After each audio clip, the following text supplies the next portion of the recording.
Σε αυτό το πρώτο βίντεο θα δούμε πώς θα κατεβάσουμε τις συντεταγμένες όλων των γονιδίων του ανθρώπινου γονιδιώματος από το Table Browser του UCSC.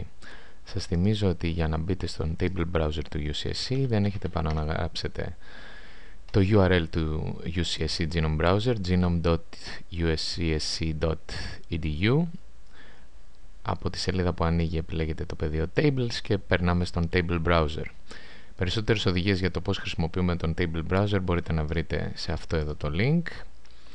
Εμείς έχουμε ήδη πει αρκετά. Αυτό που πρέπει να κάνετε αρχικά είναι να επιλέξετε το σωστό γονιδίωμα και τη σωστή έκδοση του γονιδιώματος. Από τα θηλαστικά διαλέγουμε τον άνθρωπο και από εκεί εγώ θα διαλέξω μια λίγο παλιότερη εκδοχή, αυτή του Μαρτίου του 2006. Εφόσον θέλουμε να κατεβάσουμε συντεταγμένες γονιδίων, θα πρέπει να επιλέξουμε το αντίστοιχο group από τα πιθανά tracks. Οι συντεταγμένες των γονιδίων βρίσκονται, το gene annotation δηλαδή, βρίσκονται στο πεδίο gene and gene predictions. Το track το οποίο μας ενδιαφέρει επίσης μπορούμε να το επιλέξουμε από αυτό το μενού.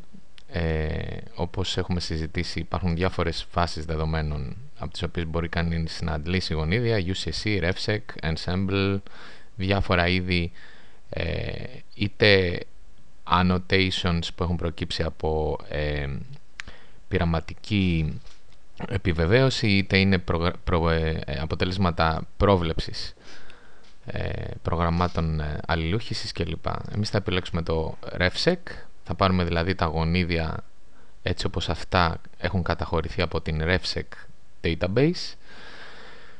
Προσπερνάμε το πεδίο Table γιατί δεν μας ενδιαφέρει. Στο πεδίο Region μπορούμε να επιλέξουμε αν θέλουμε τα δεδομένα για όλο το γονιδίωμα ή για μια συγκεκριμένη θέση. Αν θέλουμε ας πούμε για μια θέση μπορούμε να την κωδικοποιήσουμε εδώ με αυτόν τον τρόπο. Χρωμόσωμα, άνω και κάτω τελεία, αρχή, παύλα, τέλος. Στην προκειμένη περίπτωση όμως, επειδή μας ενδιαφέρει ολόκληρο το γονιδίωμα, θα επιλέξουμε το πεδίο Genome. Από εκεί και πέρα, το μόνο που έχουμε να διαλέξουμε είναι αν θέλουμε να κρατήσουμε όλα τα στοιχεία που περιέχονται στον πίνακα που βρίσκεται πίσω από αυτό το track και αν θέλουμε να οπτικοποιήσουμε τα αποτελέσματά μας στην οθόνη του browser, δηλαδή σε μια σελίδα στον υπολογιστή μας, ή να τα κρατήσουμε σε ένα αρχείο. Εφόσον εμείς θέλουμε να επιλέξουμε κάποια συγκεκριμένα πεδία, διαλέγουμε Selected Fields from Primary and Related Tables και δίνουμε ένα όνομα σε αυτό το αρχείο έτσι ώστε να το κρατήσουμε κατευθείαν στον υπολογιστή, στο σκληρό δίσκο. Σας συστήνω πάντα να βάζετε μόνο αγγλικούς χαρακτήρες στα file name σας, χωρίς κενά. Βλέπετε εδώ έχω χρησιμοποιήσει το underscore για να βάλω κενά στο file name και να δίνετε πάντα σαν extension τον τύπο του format τον οποίο αναμένετε. Στην προκειμένη περίπτωση, επειδή μιλάμε για annotation files, το αρχείο που θα πάρουμε θα είναι είτε bed είτε gtf. Οπότε σε αυτή την περίπτωση διαλέγω bed. Αν έχω κάνει όλα αυτά τα πράγματα σωστά, αν πατήσω εδώ get output, θα περάσω σε μια σελίδα στην οποία μου ζητείτε τώρα από τον browser, είτε από τον αρχικό είτε από τους θυγατρικούς πίνακες, να επιλέξω ποια στοιχεία θέλω να περάσουν μέσα στο file που θα κρατήσω, μέσα στον φάκελο που θα μου επιστραφεί από τον browser. Εγώ θέλω το πιο απλό δυνατό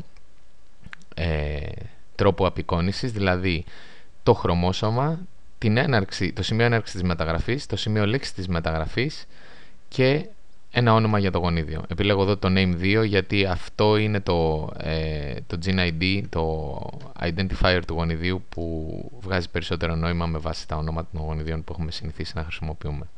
Αν τώρα επιλέξω get output, προκύπτει ένα μενού, ένα μήνυμα το οποίο μου λέει ότι έχω επιλέξει να κατεβάσω, να ανοίξω αυτό το αρχείο.